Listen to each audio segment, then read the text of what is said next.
Good afternoon, ladies and gentlemen. Welcome back to the Shadow and Sun Show, and welcome back to another Prepping for Gamers video. Howdy, everybody in the chat. What's happening, TCG?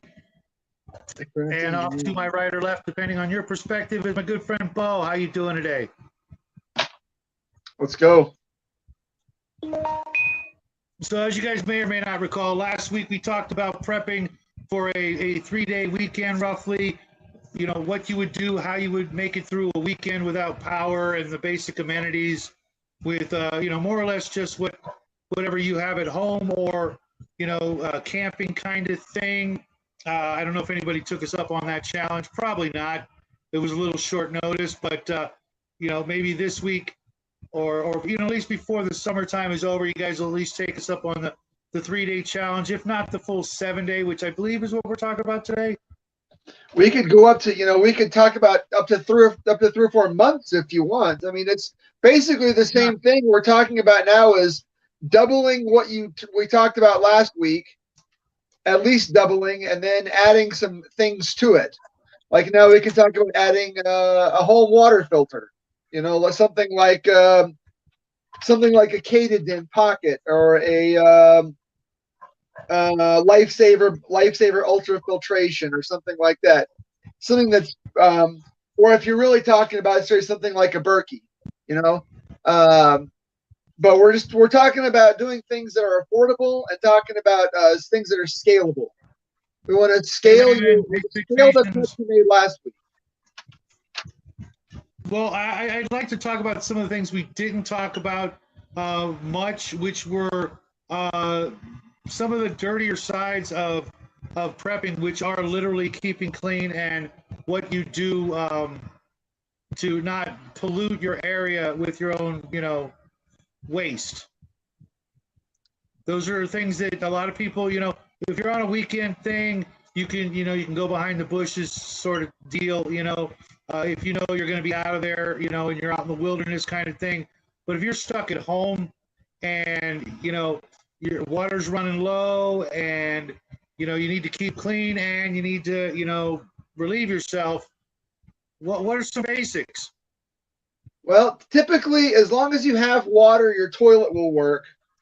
You can always recycle brown water or gray water back into your toilet, into the top tank of your toilet, and use it to flush, like water used for bathing.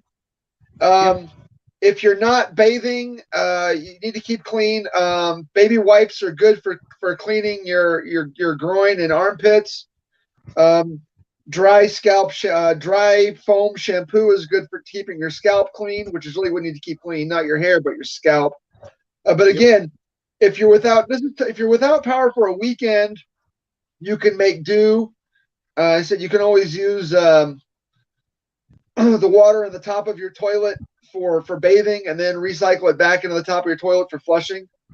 One thing I did, I took a 5-gallon bucket with a lid, and I cut out a hole in the middle of the lid, and then I literally screwed a toilet seat to the top of it. And you can line your bucket with kitty litter, because that's what it's made for. Line your bucket with kitty litter and 3-gallon garbage bags or 5-gallon garbage bags, and do your business in there, and then bury it in the backyard. But there are lots of manuals online, like Boy Scout and Army manuals on. I never even thought of that. That's a great idea with the kitty litter, provided you know you don't have cats that are going to use that up first. Speaking of cats, we're talking about a weekend or you know, a couple weeks without power if you're stuck in a blizzard, something like that. And I did that because, frankly, I'd rather provide some comfort for my wife. And the idea of having her squat over a hole in the backyard for, you know, 2 or 3 weeks is unsavory. So I went down to Home Depot and I bought, you know, an orange bucket is like what, $5. Yep. And 2 lids, one lid with one regular lid, and then one lid that I literally screwed a toilet I'd show it. It's in the other back room where I dig it out. If I'd have known I was going to need it, I'd show it off. I just used short screws so they wouldn't go all the way through the top of the toilet lid. And then it's got the hinge, and it's a full toilet seat. You just sit on the bucket, do your business. There are lots of things you can use if you can get like a quicklime or something like that to cut the odor. Like I said, just buy a couple of go down to Costco or Sam's Club and buy a couple of big boxes of kitty litter. And I put the kitty litter inside the bucket for storage, and I just got it in the way back of the basement with the other long-term preps. It's never going to go bad. If I've got it back there for 100 years, it'll still be good. Right. Was it Six Nations? Yeah. No, RPG Grandma says wood ash is a good idea. Actually, that was Six Nations. Real quick, Raven asked us to do a prepper show for being stranded in the airport as she roughed it for 3 days recently. You just got to have cash so you can. I mean, know that snacks and goodies at airports cost like 3 or 4 times more than any place else. But if you're going to be stuck and you can't leave, usually if you can leave the secure area of an airport, there are usually restaurants around the airport you can get to. Usually hotels around the airport too. But I would definitely recommend carrying a goodly amount of cash when traveling, just in case credit card machines are down or the internet is down. In that case, having $300 or $400 in cash would not be a bad idea. Would be enough to get you a room at a cheap hotel for a night or two, plus get you some snacks any place you need to go. Yeah, crafting. On this one, crafting, we actually did that. Our very first prepper video way back months ago was, keeping a good RPG and some dice, pencils, and paper in your bag. That is find the one RPG that you need the fewest books for, that you can, convince your family and friends, etc., to get into while you're sitting around waiting for whatever it is you're waiting for, because there will be a lot of time waiting, especially at the end of an evening. Break out an RPG, do some role playing around the campfire before bed instead of TV, or wasting your power on your cell phones and things like that. It could be a great morale booster. It can be used as a team building exercise to run your players through similar situations without making it too obvious. What would you do here? What would you do there? Get them to start thinking like adventurers instead of like refugees. The first time I ever went to a hunting and fishing cabin when I was a kid, I always marveled that there was a cupboard. There's always a cupboard of these cabins full of games. When you don't have access to television, you have maybe an AM/FM radio and a cupboard full of games. There's chess, checkers, Uno, Phase 10, all the usual suspects. Right, it's not Monopoly or Diplomacy. Always years ago, and so I think that we need to get back to that. Start thinking about things like that now, without getting too far off into the weeds. We're talking about prepping for a weekend or prepping for a month or two. Get used to having that now. Get used to having a night without devices. Once a week, we're going to have a night without devices. We're going to hell, the whole weekend. I don't know if you've noticed, but RPG game. Within our circle, I noticed that there's nothing happening on the weekend. Very few of our regulars are doing videos. Very few of the big, internet stars are doing videos on the weekend. It's kind of like a ghost town. Same thing with like Discord. On the weekend, it's just a ghost town. Everybody's just gone. The weekends are the best time to, leave your phone at home. Especially if you, take one with you, obviously for emergencies.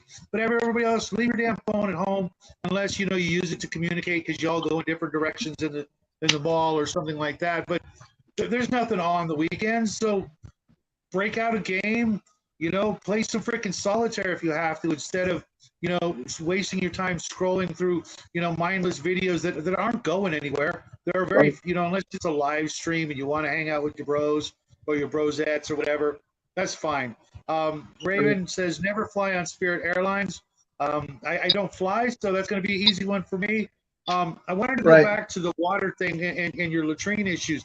Believe it or not, I have about 40 separate gallons, usually milk gallons and orange juice jugs, full of water right out of the tap. It's not drinkable. You could barely use it to clean. It is for the toilet because as long, like you said, as long as there's water in that back tank, you can flush. And trust me, the very first thing that everybody, apparently worries about is, going to the bathroom safely, cleanly, properly, etc.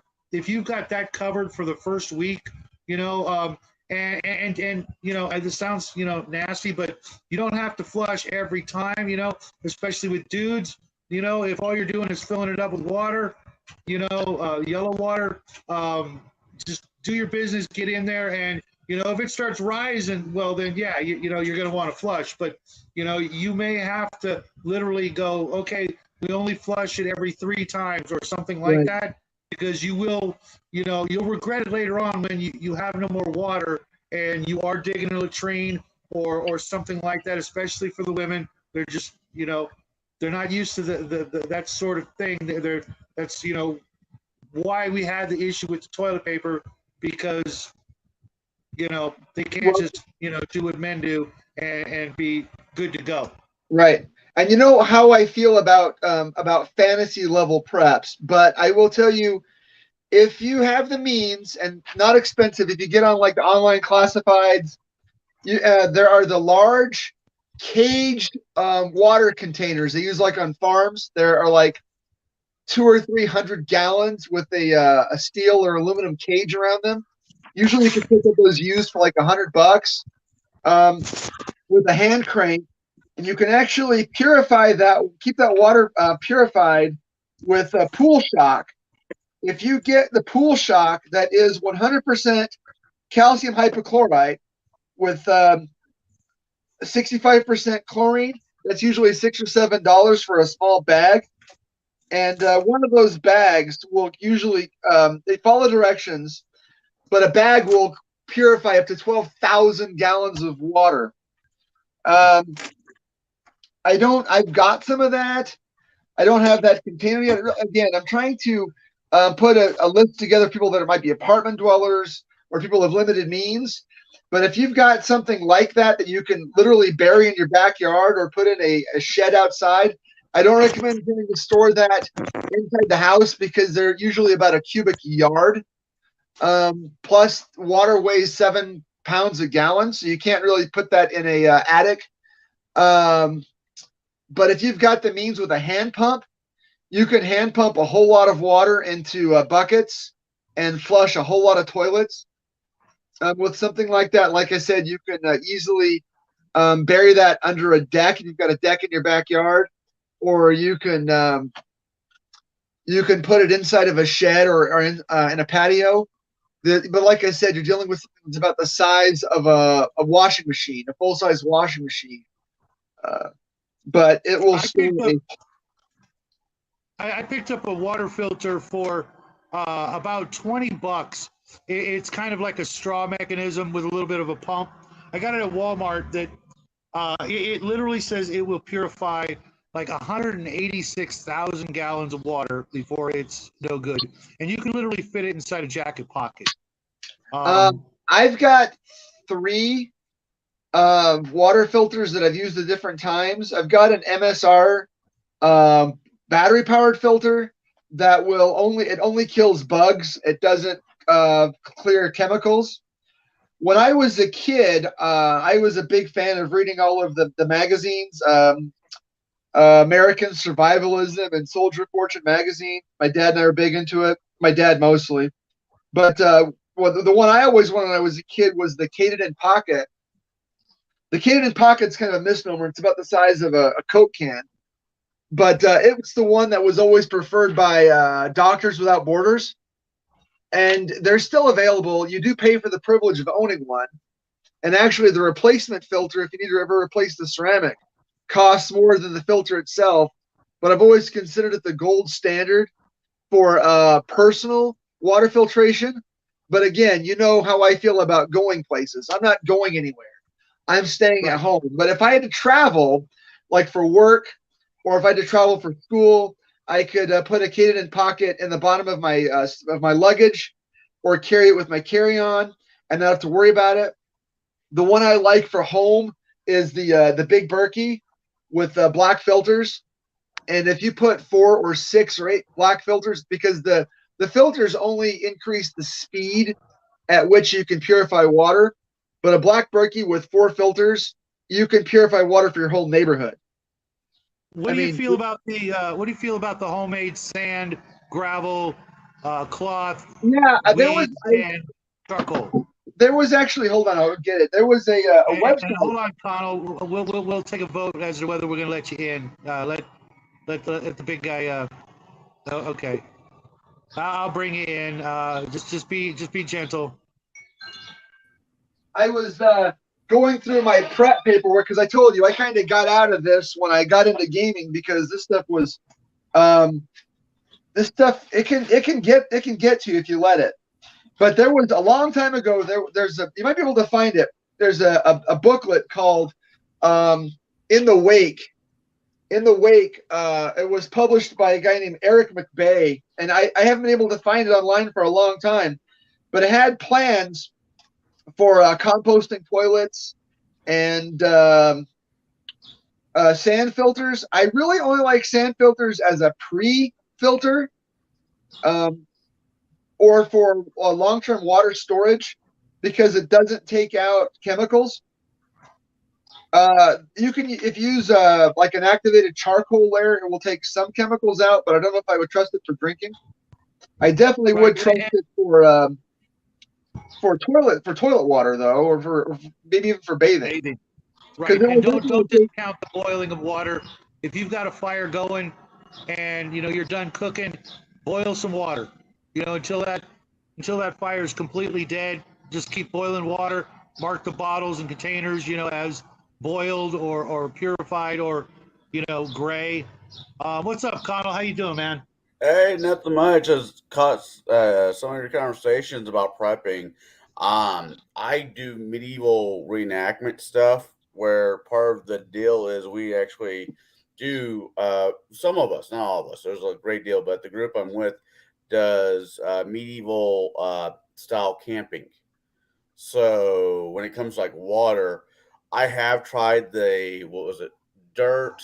gravel, sand, charcoal, water, purifier. It works. I mean, it works. I wouldn't have a sturdy stomach.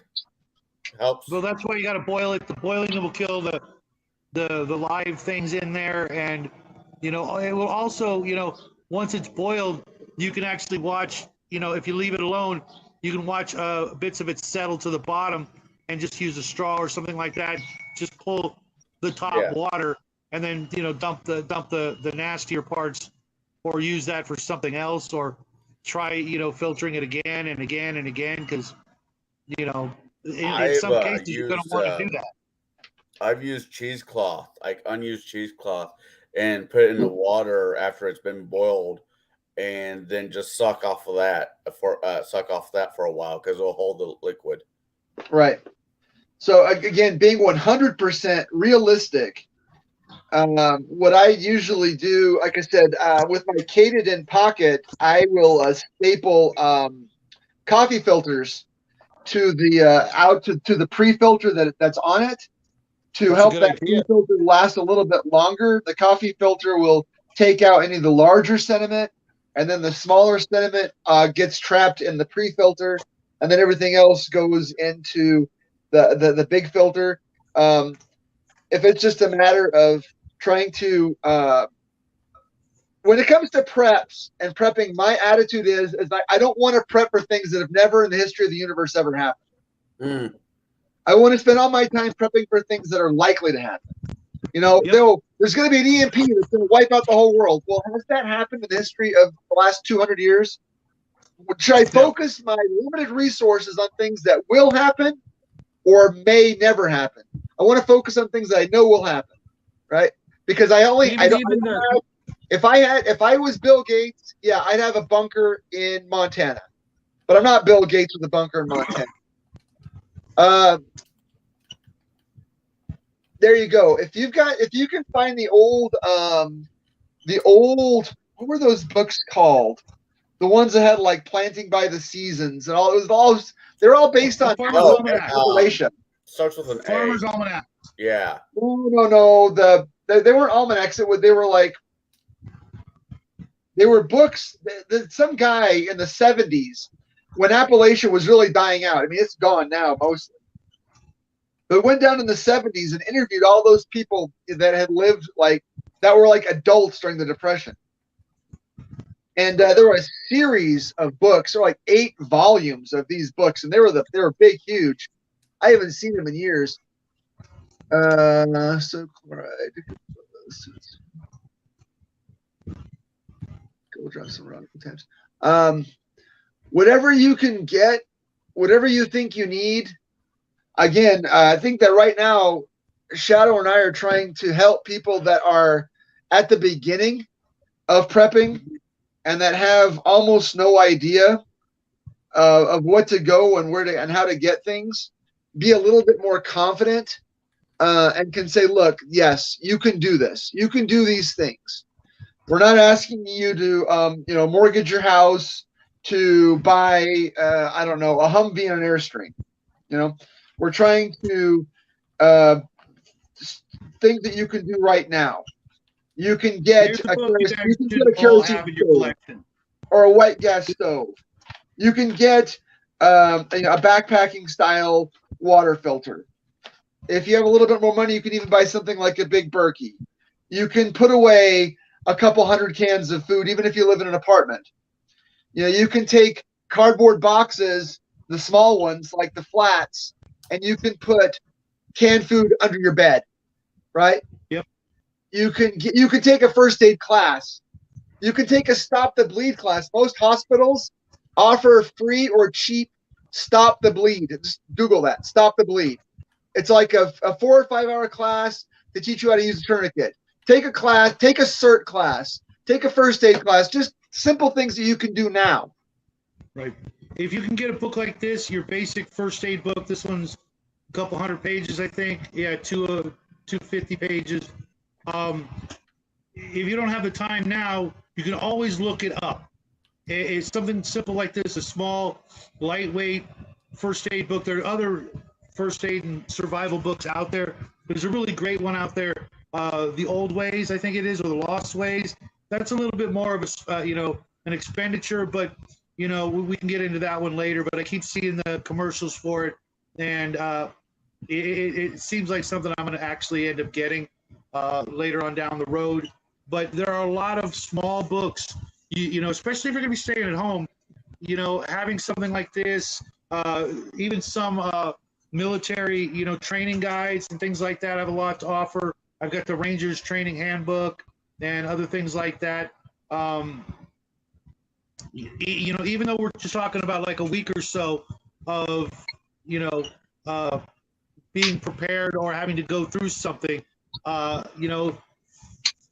give somebody the assignment, okay, here, this is your homework, little Bobby, little Susie, start reading this book. This is your homework. I'm going to quiz you on it later.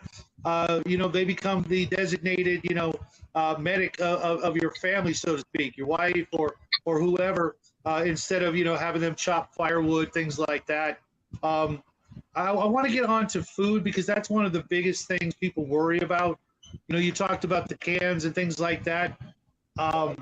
There's literally no excuse not to go every time you go to the grocery store and pick up, 1 to 5 to 10 cans of stuff you like. Bo says stuff that you actually like.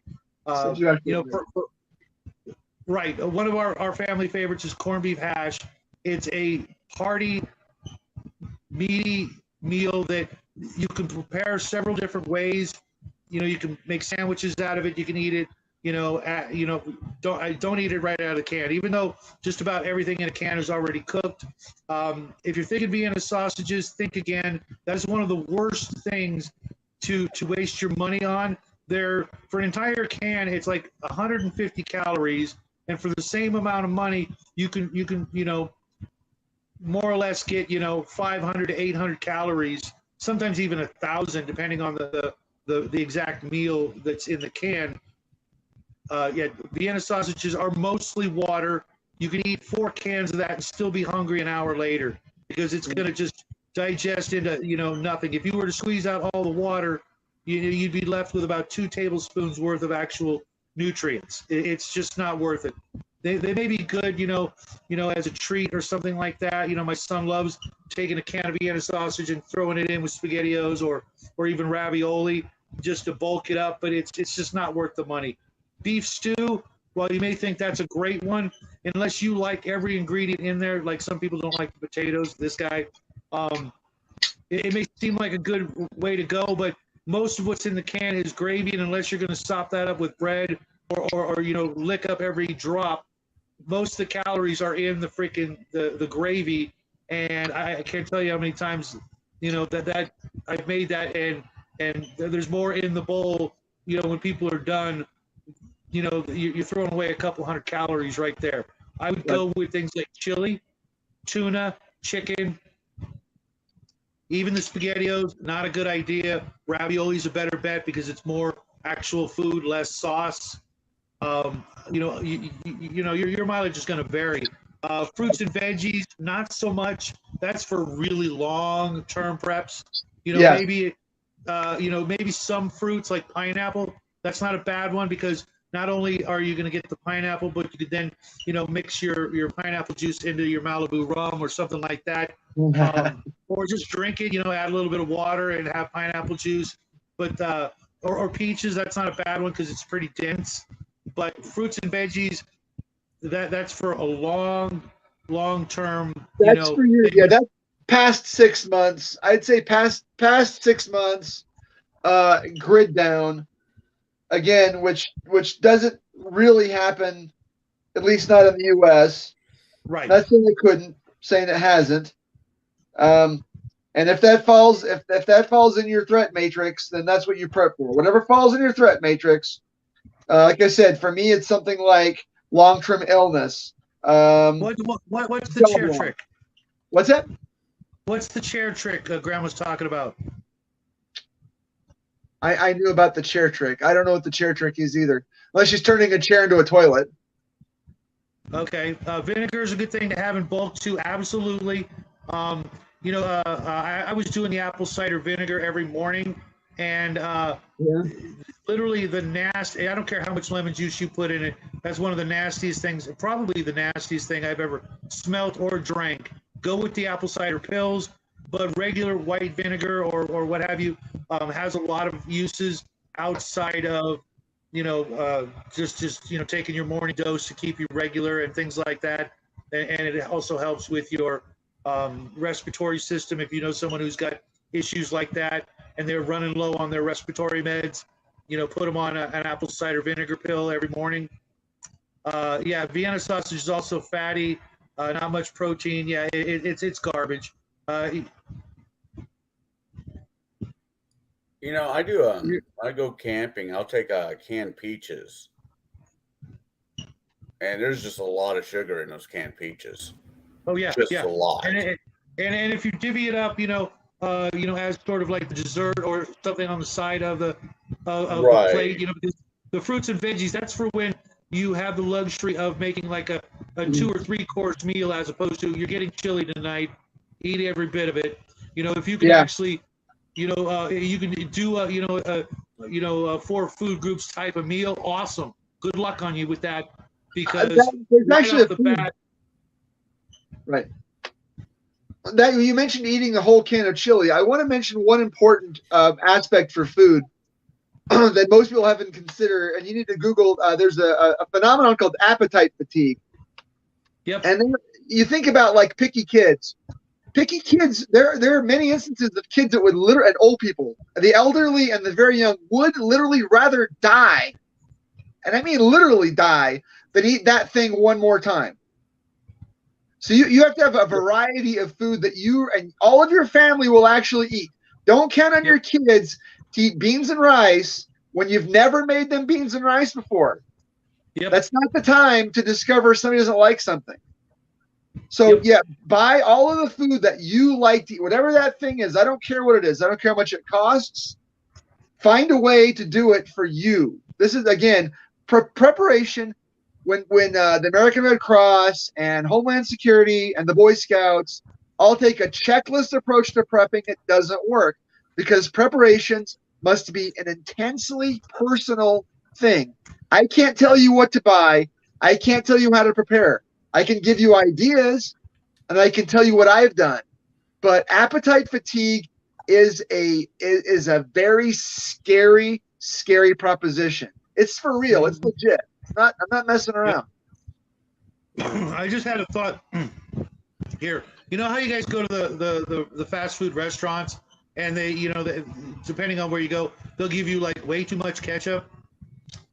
Next time you go, ask for things that you're not going to use, but like right now, like mayonnaise, mustard, and hot sauce, because those containers you have in your refrigerator, when the power goes down, especially mayonnaise, apparently mustard isn't even supposed to be refrigerated, but mayonnaise, that's going to be like inedible after a couple of days. That does not sit well. Even if it's a brand new jar and you open it, you better plan on using that right quick, or it's gonna go bad on you, and it can make you deathly ill.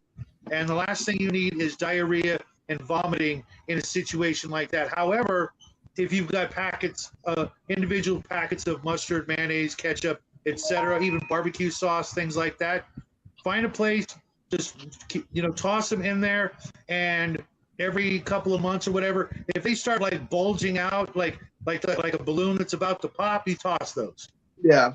With regard to canned food, if you open up any cans, if you open a can and there is a noticeable hissing, bulging, or odor, toss it out, especially if it's protein, because botulism is a deadly disease. We don't mess around. I don't store canned food outside in the shed. I don't store canned food outside in the garage. I store canned food in the basement because it's the coolest, darkest, driest place in my house. Yep. What's happening, Squirrel? Welcome to the show. Again, make sure, you have a wide variety. Don't just stock up on nothing but Spam and think that's going to go over well. Oh, God, make sure you know how to, please your family, so to speak, with a variety of things that they're not, going to hate. Also, if you like with Spam is one of those great things is you can do a lot of different things with it. You can make sandwiches out of it. You can mix it in with eggs. You can mix it in with other, pasta, even things like that. If you cook it and then mix it in with the pasta, and know how to, create a different menu. There's nothing worse than the idea, like Bo said, of knowing all you've got left is beans and rice, and you only know how to make them one way. We'll mix them. You find other ways to cook them and prepare them. Even adding just a different seasoning or a different brand of hot sauce or something like that can make a world of difference when you start looking at the end of, a week or 2 weeks of, eating nothing but beans and rice. Sure, people all over the world do it, but I guarantee you they have, 10, 12 different ways to cook the same ingredients so they don't just give up and waste away. Girl says bury food at least 3 feet in the ground in the shade. You can do that. We had to use an ice chest because of a bad fridge one summer, and gosh, it was hard keeping food good and not contaminated with water. Absolutely. Maybe even have several different ice chests, and don't forget to use the frozen foods as a way to help refrigerate things. Obviously you're going to want to eat the things like ice cream and popsicles and stuff like that as quick as possible. But you know what? They may serve you better as an ice pack to help keep the other foods from going bad. Certain things, you may want to cook up like all your bacon. Just freaking cook it up, put it in Ziploc bags, and then throw it back in the fridge. It'll stay better that way than uncooked bacon and sausage and things like that. Even hot dogs, especially if you're actually running out on ways to cook things. If you're running out of charcoal or gas or firewood, cook that stuff up, while you're trying to heat yourself if that is the case, and then Ziploc it up, put it in the cooler, and a cold cooked hot dog is way better than an uncooked hot dog, even though they're technically already cooked before they enter the packaging. But I know as a kid we used to eat hot dogs right out of the package because they were, you can eat them. I know, but we used to do that. We were too lazy, but you know what? You can do it. Same with luncheon meats. If you cook them, just flip fry them real quick, like bologna and ham and stuff like that. It will last longer. It tastes better. Unless, like for example, ham. You want to make a ham sandwich? Okay, cool. But you could just as easily cook it and get a little bit more life out of it when you're completely running out of ice or weight to keep your foods cool. Sure. You're missing one thing there, Shadow. Huh. If the road goes to putts and there is a pet store next to you, keep in mind you might not want to eat it, but all dog food is human grade edible. Oh, we're not going there. Yeah. Push comes to shove. All right, guys. All right. Well, Yeah. That's an episode later on down the road when you've got to choose between eating your neighbor and dog food. I'm sure you guys can guess which end of the spectrum I would be on. Long pig. All right. Speaking of, didn't mean to scare you off there with the dog food, but it's true. I mean, it's for prepping. No, you're not wrong, and there are people, even in the United States that have been, pushed to that circumstance. Especially our elderly. Back a while back, that was a thing. They were just buying dog food and eating it. Especially the stuff that looks like Dinty Moore beef stew. Can you blame them? I mean, it looks like Dinty Moore beef stew. I think it was historically. I think it was after the Depression that they made it. FDA. This might be an Omanal, response, but yeah, dog food. It's horrible.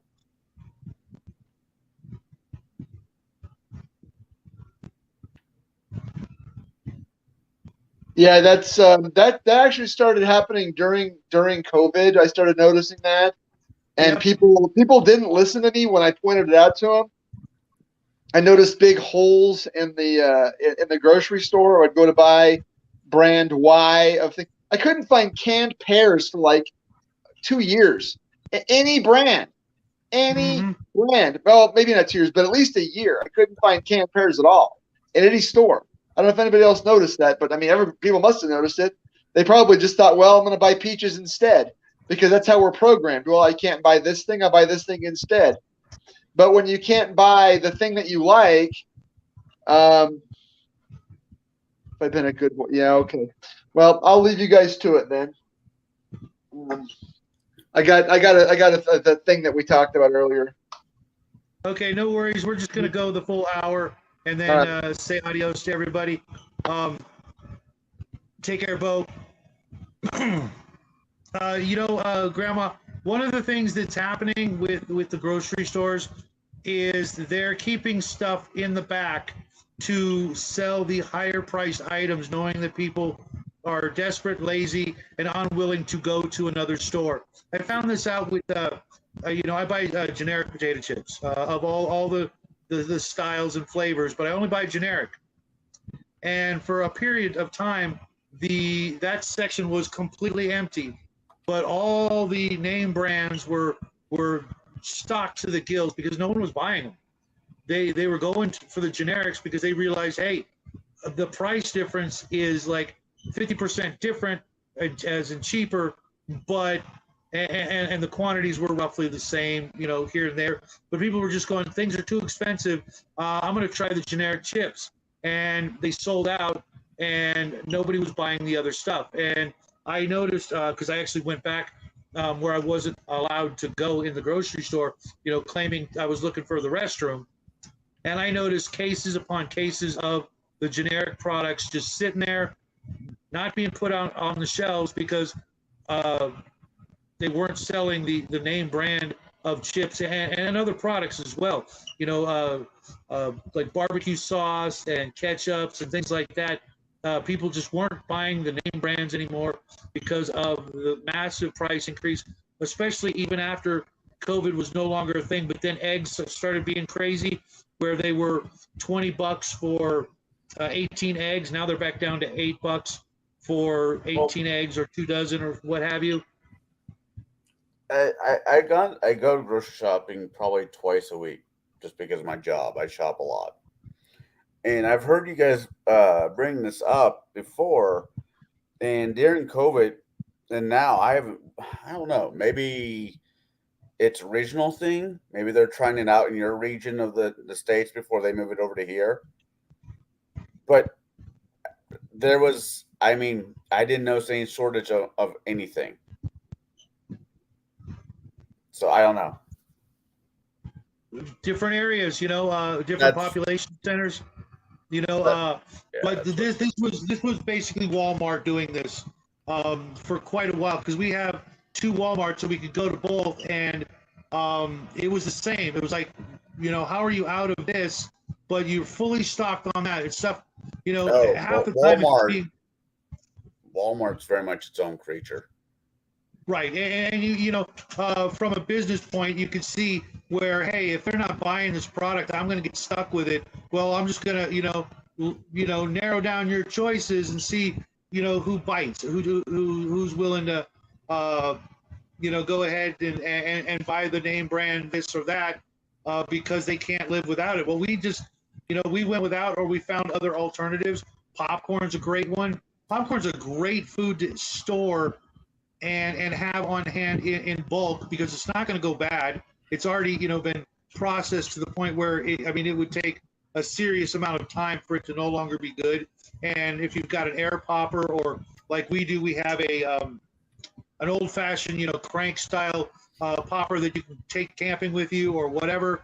It uses very little oil to get the job done, and some salt if you don't have the butter, because butter, power out, your butter's going to start to melt and turn into crap, and you can't use it.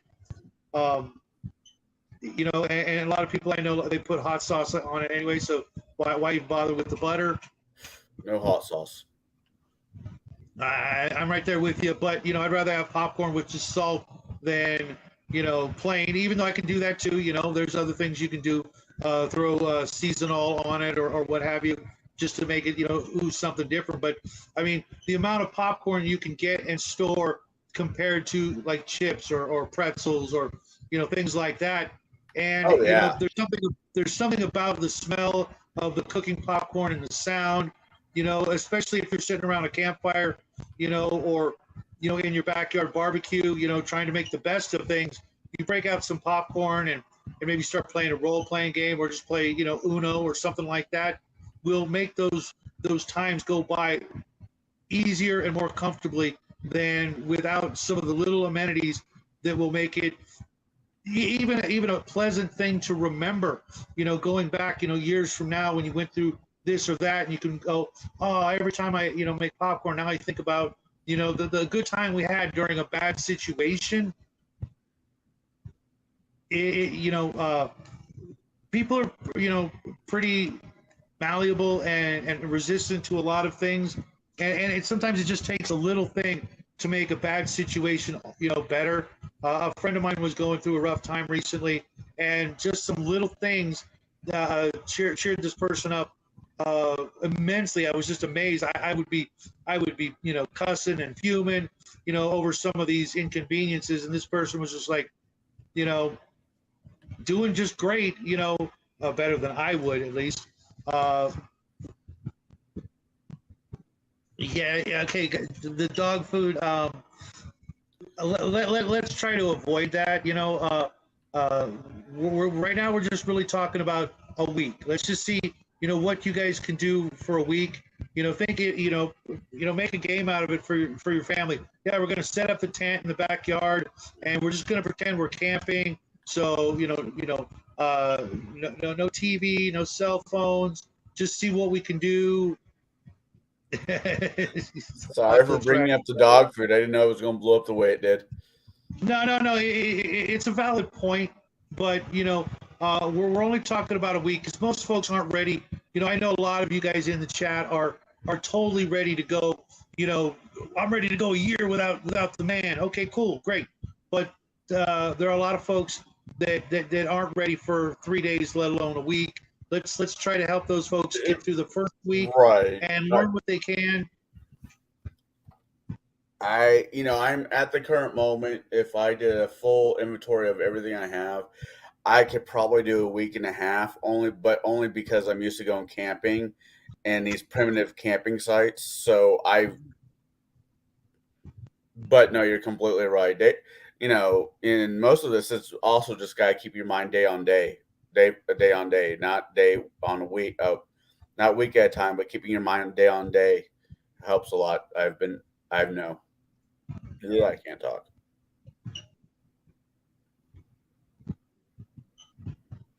Where do you live there, Mac?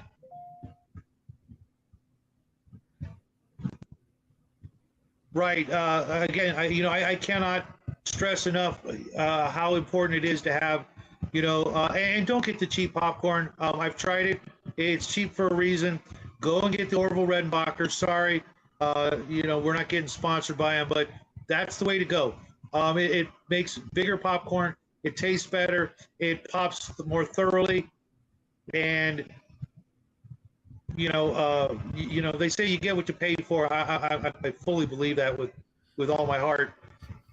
A couple of large, containers of that. One container of that will last. I don't know how many, actual popcorn poppers full of popcorn it will make. But I know Let's that use a cup. it's probably a good dozen or more. Which is like the equivalent of a bag of chips. For the price, $5, $6, whatever, even seven, compared to chips or corn chips or pretzels or things like that. And knowing that once it's open, it's still not going to go back. You just close the lid, put it back on the shelf, and wait till you want more of it.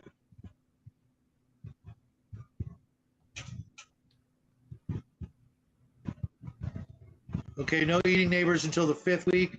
I would go a little longer than that, maybe, but we'll see when that time comes. The corn cobs they sell as decoration to plant a corn crop. It was highly drought tolerant and did great. That's amazing. I didn't know that.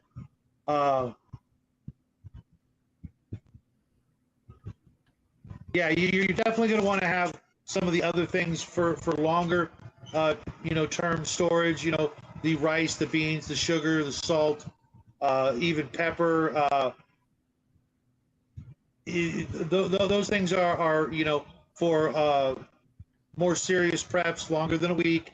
You're talking months to a year to when you're going to need 100 pounds of rice and beans. Not a bad thing to do. Just like Bo said earlier, make sure everybody in your family likes and can tolerate the rice and the beans, and make sure you have things to go with it. There are a lot of things like pre-made or pre-packaged, rice and pasta, envelopes and boxes and things like that. Pasta will last for freaking ever if you keep it stored properly. Usually in the package it comes in, especially if it's a sealed plastic bag, that pasta will last you forever. Not the same so much for ramen noodles. Those things will go bad within 6 months and taste different. They won't kill you, but you'll notice the difference. And if you're gonna, or you already have ramen, cycle through those as quick as you can and then just stop buying it because it's really not worth it in the long run. But spaghetti, macaroni, things like that, especially the macaronis that come with, macaroni and cheese, that the cheese is in a sealed package. It doesn't need to be refrigerated. It doesn't need to be, just stored in a dry place. And, the same amount of water that it would take you to more or less make the rice or the beans, especially beans. Beans take a crap ton of water to cook. And the water, what do you do with the water? Well, most of that water evaporates when you're cooking the beans. And the rice and pasta water, you can always filter it out and use it to flush your toilet instead of just tossing it. Obviously, you're not going to want to clean with it. You can drink it if you absolutely, desperate. But Starch. yeah, but look into your packaged with spices like taco rice and Spanish rice or even brown rice, those kinds of things. They're sealed. You know how much you're going to get out of it, and they're usually only like $1 a piece, maybe $1.50. Or you can get the larger ones that are like $2.25. 50 of those will do you better than just 50 pounds of plain white rice, because you got to add stuff to it. You got to think about it with the prepackaged rices and things like that and pasta. All you need to do is add a little water, and you're good to go. You just stir it up, cook it, and it's already flavored, and it's not just plain white rice, chop suey style. Um, unless that's what you prefer and your family's good with that, cool. But that's going to get bland and boring as hell after a very short period. But if you've got 10 different prepackaged pasta mixes, like chicken flavor and different cheeses, all that stuff's going to last you know well over a year without being touched, and still be good. As in the spice package, the regular pasta is, it will last you decades if you store it properly.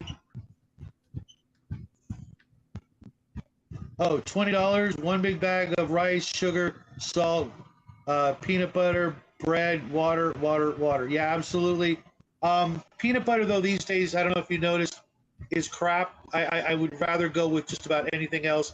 It's mostly vegetable oil. I was having a discussion with someone. Vegetable oil, if you shake it up enough, you get margarine for the most part. And if your peanut butter is mostly vegetable oil, just get some peanuts. Maybe try to figure out how to make your own that's more peanuts than vegetable oil and sugar, if that's the way you really want to go. Um, for me, it's just, it's a nice comfort food, and it might make you feel better, and it might give you a good rush, and let you, maybe, work a little harder than normal. But for long term and, overall health, not the greatest of idea. Many spice herbs are seeds. Yeah, that's true. I gotta go to my local store to look at peanut butter again. I haven't really thought about it. Yeah, and if you are gonna, start growing things, the seeds that come out of your fruit, your veggies, they will grow into more fruit and veggies. But again, that's a longer term prep thing. If you're only worried about a week or a month, starting a garden in the middle of September, not a great idea. You're no worries, man. Take care. We're just about at the end of the show, anyways. Freeze your ham and beef bones, folks. Okay. Slow cook them in beans or rice. Yeah, I've heard that before. Um, and when you're done, you can still give it to the dog, and he'll be happy, and at least feel like he's being given a treat. If that's the way you reward your pets. If you vacuum seal flour, it lasts very long, and drop it in a freezer. Yeah, you still have to check things like flour, salt, sugar, and coffees. Once they're open, you're going to want to, use that up. Not necessarily the coffee. That'll probably last 6 months to a year after you've opened it. But knowing all the coffee drinkers out there, it's not going to last that long, because you're going to use it. But I would suggest, if you're a big coffee fan, I guess, for lack of a better word, watering down your coffee a little. Make it last. If you like it strong, well, get used to it being mild. If you like it mild, get used to it being weak. Your body will still, or at least your brain will at least appreciate the regular comfort of it, even if you're not getting as much caffeine or sugar or what have you from the coffee that you drink.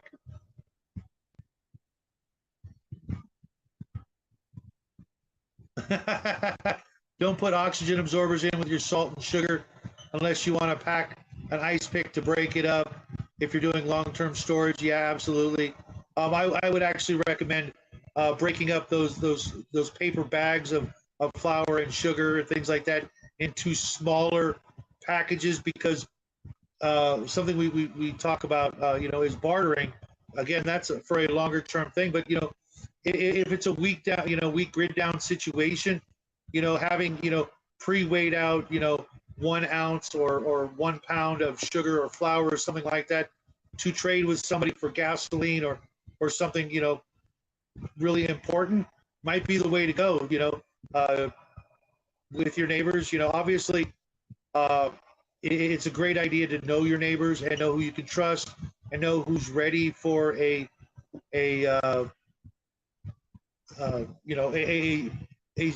rough situation. For the most part, if you live in the suburbs like I do, even though it's a desert, most folks here don't know each other's names.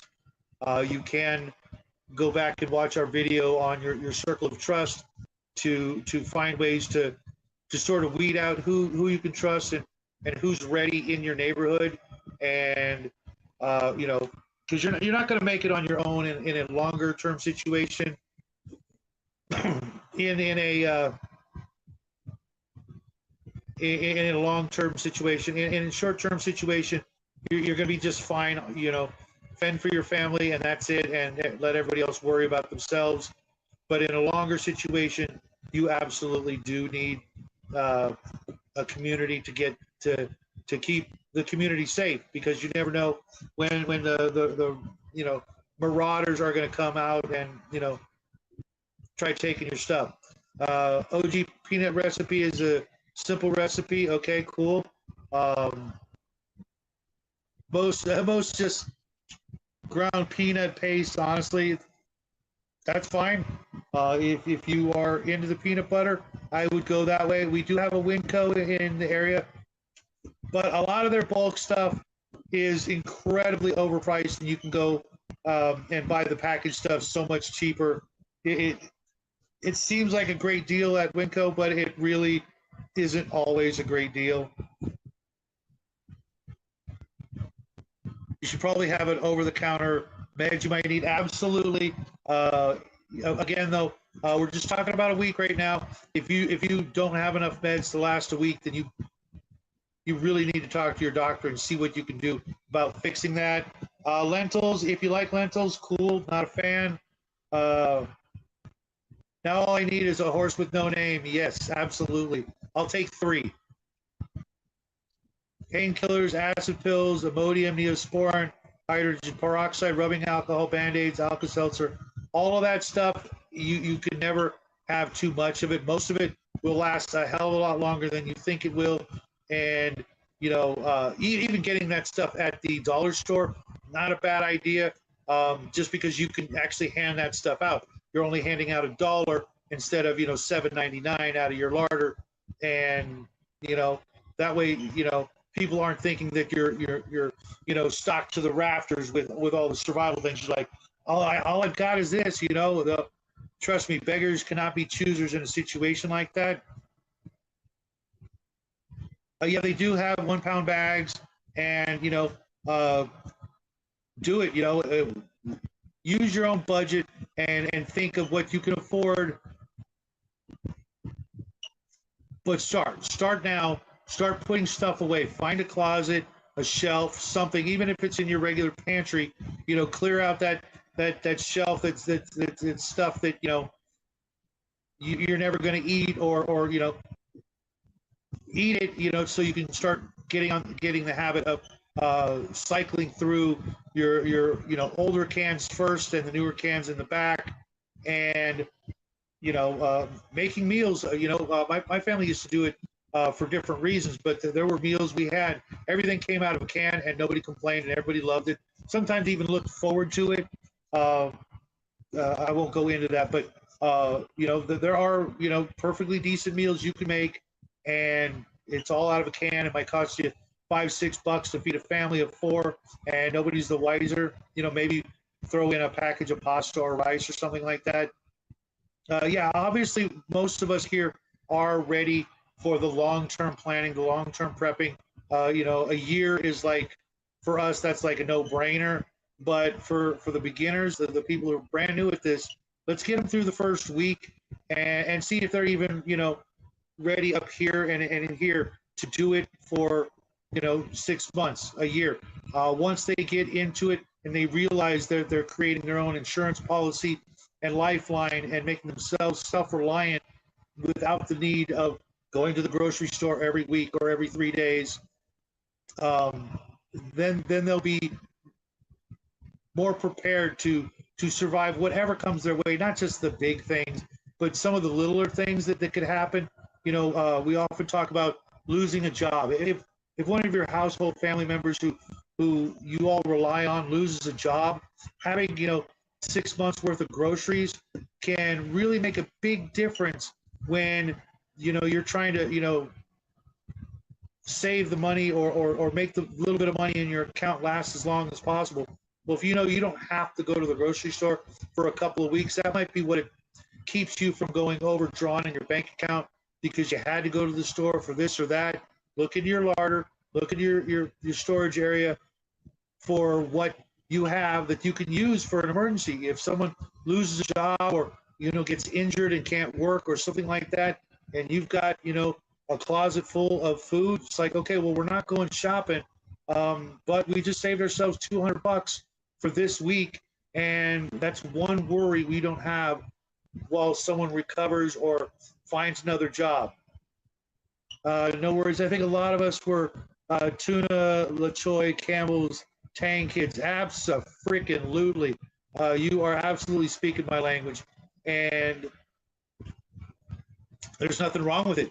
I know people who think that canned food is the devil, and there's literally no food value in it, and it's for the poorest of the poor. No, it's for the smartest of the smart people who realize that they wouldn't be allowed to sell stuff that literally has zero nutritional value unless they set it on the label. And if you go look at your labels, you will see, it may not have everything you want, everything you need, but it is certainly better than ramen, because that's just, no. If I never eat ramen again, I really won't mind. This advice applies: good, better, and best. Start with good, gradually work to improve. Then you're not overwhelmed, outpriced, and you get started on your prepping, food, garden, health, etc.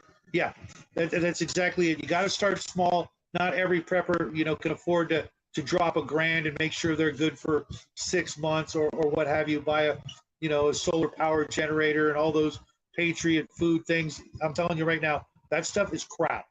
Okay, you are paying more for the package of the Mylar bags than you're paying for the food inside. And beefaroni is awesome. Not one of my favorites, but it's all the same stuff. Excuse me. Ravioli, beefaroni. I'm gonna go with the ravioli because the can is packed tight with more pasta than beefaroni is because it's got all that sauce. But those dehydrated things like that, and those made for prepper meals. If you go through and go to Patriot right now and look at what's in there, when they're talking about X number of meals, they're counting things like pudding and dehydrated milk. I guarantee if you went and tried to buy the same foods in canned or dried versions from your grocery store, you're going to save like $50 to $100 versus what they are trying to sell you, along with the fact that they're selling you a big plastic container that you can pick up from Walmart or Home Depot for $11. Okay, right off the bat, you just saved on the shipping and on the big plastic box that you probably won't need because you got shelves where you're going to put the stuff anyways. And, if you're constantly having very large boxes sent to your house, at some point your neighbors are going to notice going, wow, they're getting a lot of big boxes. I wonder what they're doing over there. You don't want that either. Just go look up the Patriot, what they give you in one of their larger boxes. What's in there? Do you actually like mashed potatoes? Well, can you go and buy a box of instant mashed potatoes, cut off the label with the cooking instructions, throw it in a Ziploc bag, seal it up, throw it on your shelf, and be good to go? Do you like macaroni and cheese? I know people out there that hate it. If those boxes are full of things you're only going to eat in an emergency and you're not going to dig it, then don't get it. Get the stuff you like. Get the stuff you're actually going to enjoy eating, that you eat on a semi-regular basis, and things you're not just going to, like Bo said, rather die than eat another bowl of chili. Don't put chili in your cupboard unless You know, you actually have some people in the family that like chili. Well, they get chili, and the kids get mac and cheese, or the kids get SpaghettiOs, or something like that. But we just cruised past the 1 hour mark. I am going to stop rambling and save it again for next week. I see Grandma's got to get to work. Same stuff, different shape. Yeah. You know, at the very least, go check out those Patriot Supply and the other companies and see what's in those meal buckets and see if that's really, you know, if you can't, you know, outshop them and not pay for the fake security of being prepared, because even one of those things is only going to get a family of 4 through a couple of days before you're looking at like, that was pretty expensive. Gosh, we could have done better elsewhere. Miniatures time for me. Great stuff. Thanks, man. All of you guys have have a great week, guys. We'll be back. I'll be on radio 1-2 radio 1-2. I always get it mixed up. This evening, doing a paranormal show with our good friend Raven, and then I will be. I'm not sure if I'm going to be on Gatekeepers tonight. I'm going to try and work it out where I'm on there, but then I'm going to have to cut out early. Thursday over at Table Breakers, we'll be continuing Jade's RPG game that we've been playing online, and then you guys won't see me until Saturday night, where I'll be doing the Shadow Chat. Don't have a topic yet, so if you guys have any suggestions for a topic, hit me up in Discord. Something you guys would like to hear me talk about when it comes to sci-fi RPGs and things like that. And until next time, folks, have a great weekend. Have a great week. Enjoy your vacation. Those of you on vacation, we love you, and we will see you real soon. Happy trails. Pushing buttons.